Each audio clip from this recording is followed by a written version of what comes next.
Guys, if your assessments here are correct, these are very covert weapons, aren't they? That's correct. There's no entry or exit wound. How they're designed is to make the target feel like they're crazy, like they're imagining things. And you guys also said that these attacks are happening right here in this city. Is that correct?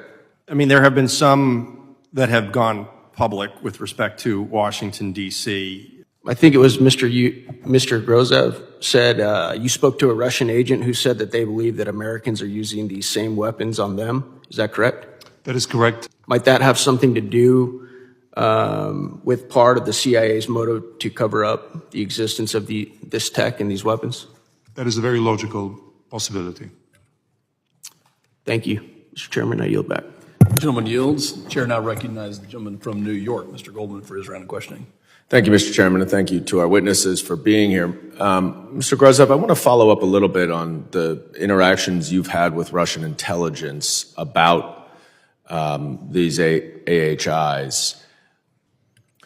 And Mr. Zaid, I want to ask, and this is a hypothetical, but I'm trying to understand why our government would try to block information sharing or conceal information that they have. And one thing that comes to mind is whether there's an operational risk to revealing any of the details of their investigation. Is that something that you have come across in any of your work? There's a lot of reasons why the information might not be publicly released.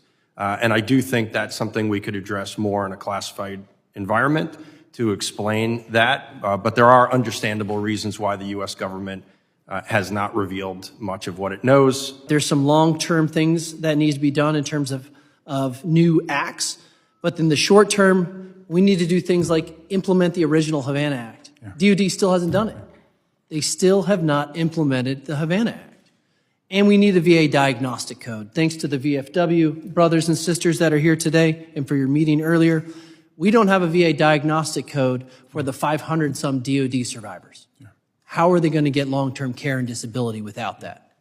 Yeah. Well, I hope this issue you see in a room that is often contentious, explosive, volcanic, that you've got members on both sides who first honor and salute the victims and want to do everything we can to make sure that they're made whole, and if they can return. And then, of course, as the victims have wanted to do, make sure we do everything possible to prevent anyone else from suffering from this. And I yield back. Thank you, Chairman.